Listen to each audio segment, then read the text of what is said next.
Welcome back to segment 2 of Citizens Forum.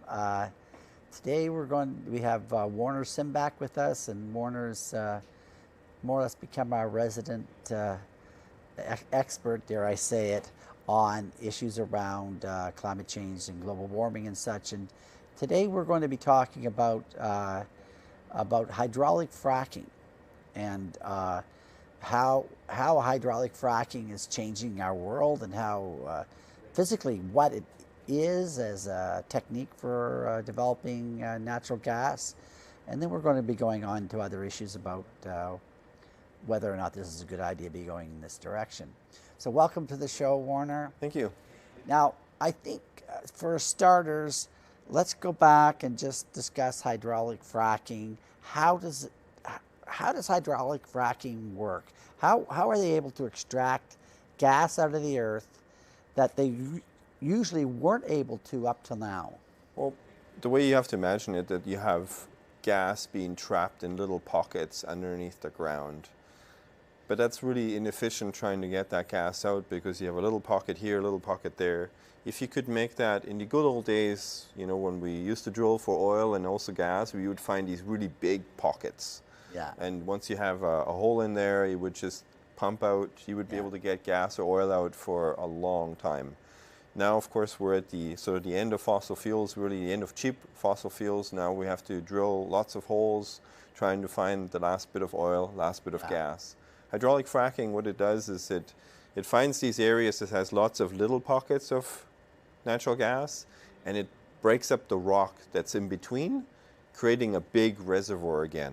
How do they do that? Well, you drill lots of holes. You do have to drill lots of holes, and then you inject under high pressure a mixture of sand, lots of water, and chemicals that we do not know what's in those chemicals or in this chemical mixture. It helps fracture the rock and hold those cracks open. Yeah.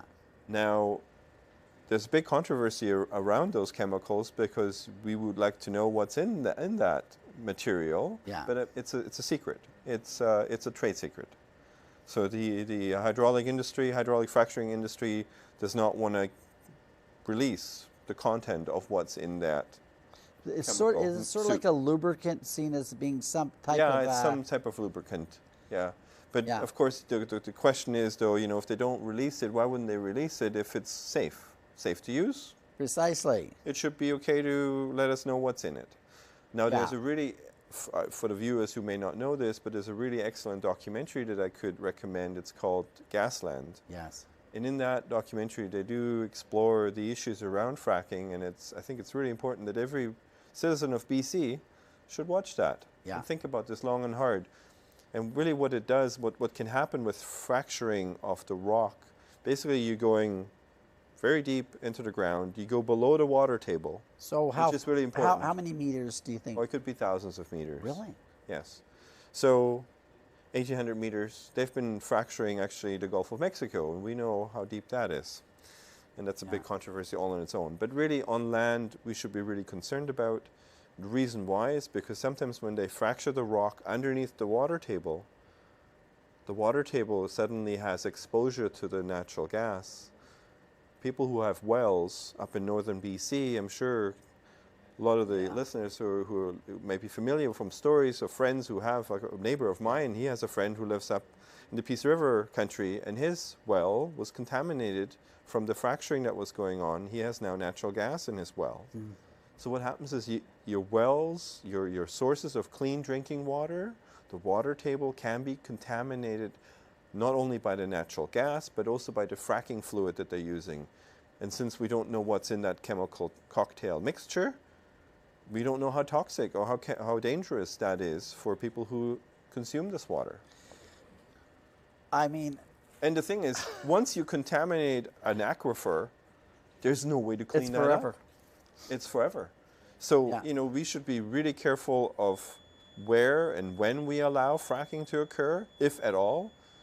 And that because we want to safeguard that water. Water is so precious. It's such a precious resource. And you know, we live in a province that's quite not densely populated. Yeah. It's, you know, everybody lives in Vancouver and Victoria, basically, in Nanaimo. Yeah. But then after that, there's open country. So we think we have a lot of space, a lot of places for clean drinking water. Well, if we do a lot of fracking, it may turn out we don't have that much clean drinking water left. And then the other flip side to fracking is that we signed an agreement in Paris just now with Justin Trudeau.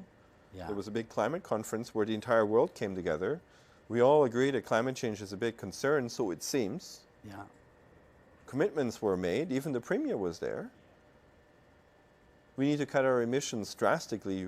We need to get ourselves off fossil fuels. Yeah.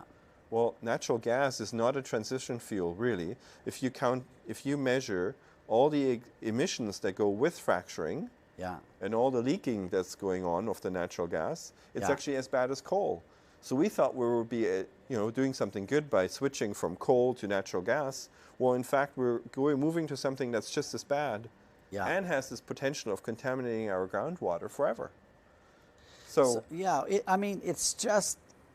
it's just bad on so many levels.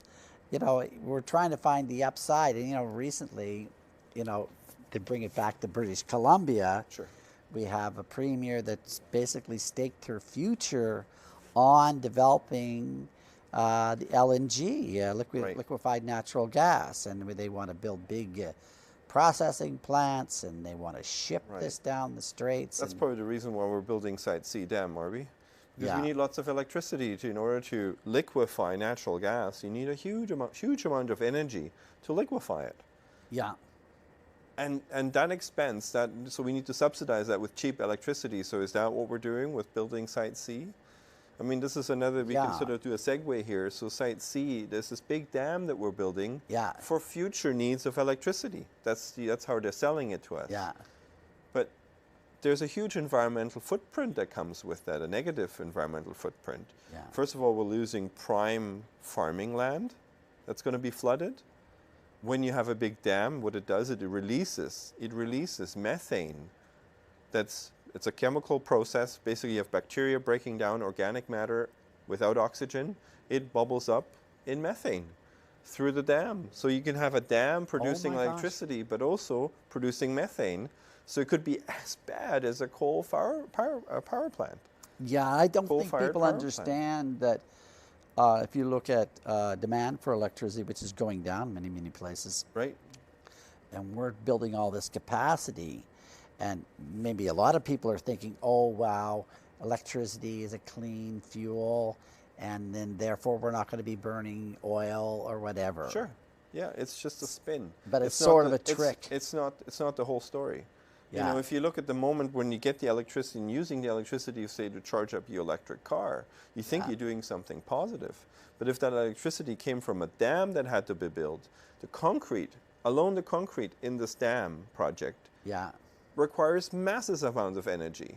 Yeah. And that energy often comes from dirty sources. Yeah. Right? So really the carbon footprint of this new development is massive. Yeah. Doesn't get talked about. There's no show me the numbers event where where they could demonstrate this is how much energy or how much CO2 we're saving by doing this dam. We could be using this money and putting solar panels all over the province. Exactly. And putting the electricity where we need it.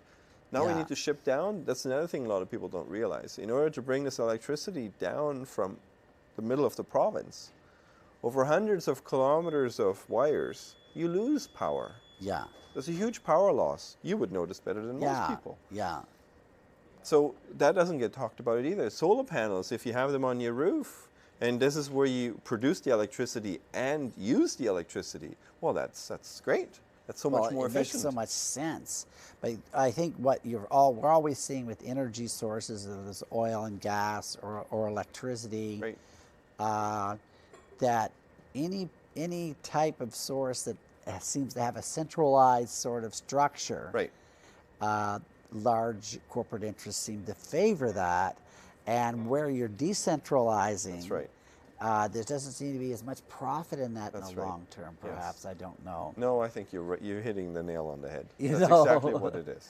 And it's really unfortunate though that here we are. There was so much hope in the Trudeau government that was going to bring some common sense into some of these things, but it appears that they're not really challenging some of these assumptions. Yeah, they should be. You know, I wish Mr. Trudeau would be a little bit more honest with the Canadian population, and honest to including the corporate investors. Yeah.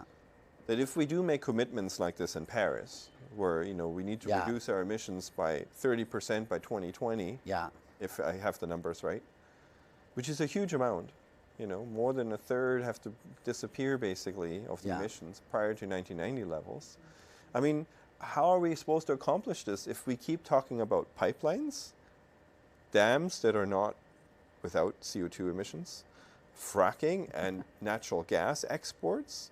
I mean, and of course there's the oil tar sands in northern Alberta that we all want to rebuild, that fire-ravaged town community up there, even though we all really know that the science says we should leave it in the ground.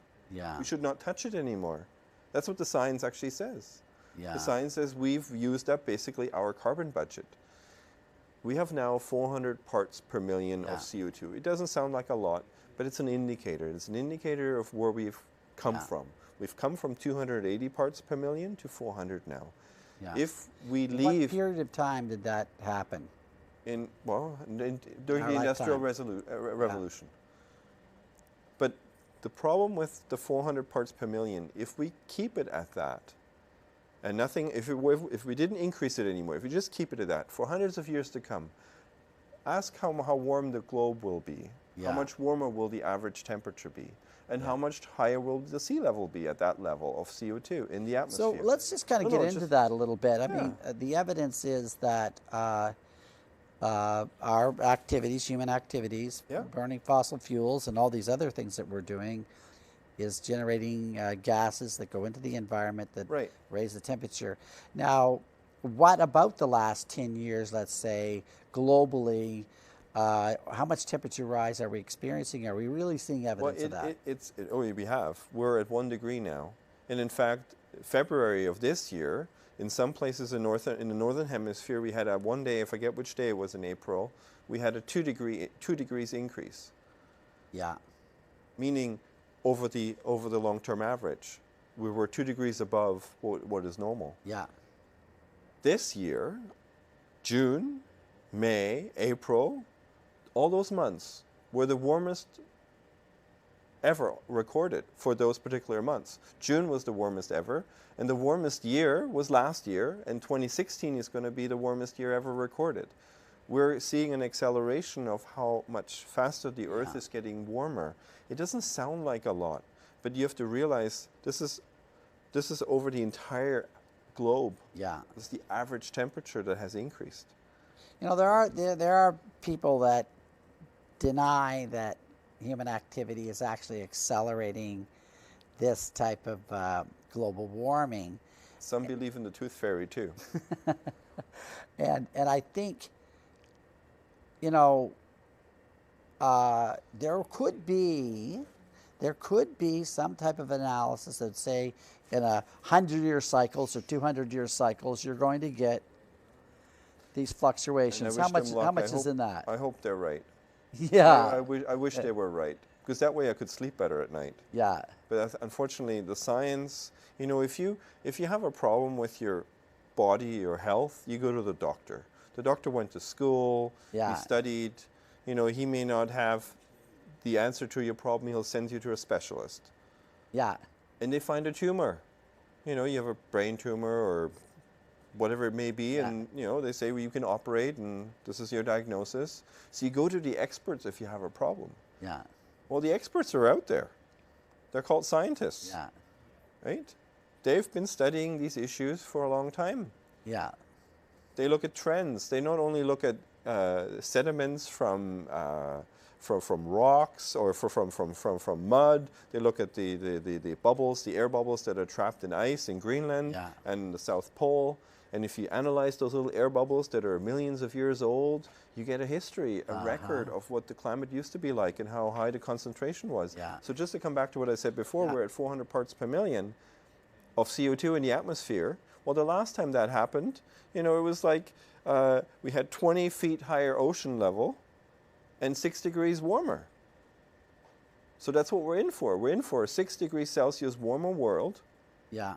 and a 7-meter higher ocean level. Well, Yeah. you can kiss downtown Victoria goodbye at that level, right? Wow. That may be in the next 200-300 years, 400 years. Maybe it takes 500 years to get to Yeah. that. But there's no future then. No. It's only short term. We can only think maybe 100 years. But Yeah. we're in for at least a meter of ocean level rise until the end of the century. Yeah. But really, that's far too conservative. The reality is we're more like 2 to 3 meters in by the end of the century. So we're in for a meter potentially by 2050. So what will downtown Victoria going to look like with a meter higher ocean level rise? So what do you think? Do you think like these like the sewage treatment system that they're now talking about for the last 150 years, but the last 5 or 10 It years? sure feels that long, doesn't it? But should they take this into consideration? Absolutely. Where they're putting these plants? I think they should be planning for a 10-meter ocean level rise. If you want it long term. If you think we're all going to be goners anyways in the next little while, then don't worry about it. Build it at ocean level if you like. But we're in for, as I said, the Intergovernmental Panel on Climate Change, which is a UN run, but not necessarily controlled. The world controls this body, really. They're the smartest minds in their fields coming together every so many years. Yeah. Their report says quite clearly that we're in for a meter by the end of the century. And we're on worst case scenario. That's the other thing. Is worst case scenario, we are on that track. Yeah, like the sort of logic I find with those people who are denying, and the media is latching onto them very, very often. Of course. But I think is like there's no doubt that these types of gases going into the environment does create warmer temperatures. Yes. And those people are saying, oh no, these are natural cycles and just getting warmer anyway, and it'll get cooler.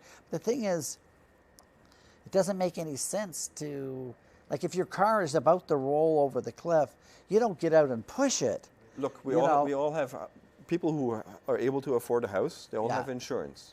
Yeah. They all have insurance against fire. Yeah. Because it could happen. Yeah. It's preventive.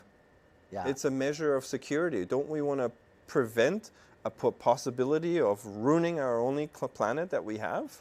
Should we maybe put some insurance behind it on those decisions that we make, those big policies? I think it would be better to have clean air for everybody. Yeah. So have you been following, I mean, we're getting into a new election next year, provincially. We have Christy Clark, who's just attached her name to LNG. I mean, it is everything, and she's still talking in those terms, even though it's a disaster economically for the province. How do you see, say for instance, is there an opposition in this province to LNG, really? Do you think there's a possibility you could actually vote for somebody next year that might slow this down? I think the only party that would be against, and I don't want to blow my own horn per se, but it's the Green Party. Yeah. It's the only party that makes sense on that level. Yeah. I mean, we had really good success with Elizabeth May and the Saanich Gulf Island riding. Yeah. So I hope the Green Party does a really good job. I hope maybe for a minority government, maybe an NDP with a Green Party as a coalition partner. That would be, maybe to inject some common sense into this, because I know when we talk to the NDP, they are saying all about Site C Dam. Well, we want to refer it to the BC Utilities Commission. The Utilities Commission can tell us whether or not it's a good idea. By that time, we already have the dam built. This is it, and also, do you think is that fair to the voter? The voters the citizens want to have some kind of a say in the development of their future. I think a referendum would be maybe the way to go on Site C. However, with that referendum, the facts should be on the table, the real facts. Show me the numbers, so to speak. Yeah. Prove it to me that this is a good idea.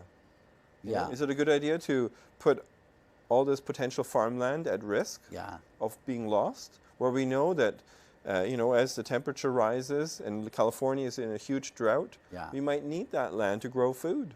Right. Right? It may be required. Yeah. So I think, with ocean level rise, we could see the Fraser Valley could be flooded. Where are we going to grow food? Exactly. I think it would be prudent. See, the problem is we have a political system that's based on a 4-year cycle. Yeah. But there's no vision. Yeah. Nobody does planning with the exception maybe of these dams now, they're going to outlast that political party or that premier. That'll be their legacy. But you know, just across on the other side, they just tore down a dam in the United States, and the fish has come back. You know, so it's been a very positive thing. So dams used to be the way to go, sort of in the 20s and 30s. Hoover Dam rings a bell, you know, pulling people out of the recession. But now we have a different technology. We have solar, we have wind. Geothermal would be, BC would be great in geothermal. We could be using our fracking industry / expertise in drilling deep holes, accessing hot rock, you know, to produce warm or hot water, steam, and then drive turbines. Safe, renewable. There are all these options on the table, but we're going for old technology. Dams are old technology. If there's a big earthquake, imagine. All that water running down. That's right. What will it destroy if there was a big earthquake or if there's a break in the dam? I mean, solar panels, you know, we don't see a lot around, but if you do travel to Europe, which I do occasionally, which is troublesome because of the big footprint of flying, but you see that they're working on renewable energy. You see huge windmills. You see big solar installations. People will have it on their houses. By default, they build a new house to have solar on the roof. Why don't we see that here? Where's the mandate? The requirement, I should say, for that. I mean, it's great that you brought up these other options, and these are solutions for our energy consumption. And I think we have to become like global citizens too. There's so much focus on us because we have these huge resources and how they get developed, and especially with electricity in British Columbia. So it's been very interesting, Warner, and you know, it's very troubling, and I know the viewers are looking at this and wondering, you know, what can we really do? But, well, there's an election coming up, and I'm just going to remind everybody. No, that's the time where you have your say. And start demanding something different. That's right. It's been a pleasure having you, Warner, as always, and I'm sure we'll have you back again. So that's going to wrap up our segment 2 of Citizens Forum.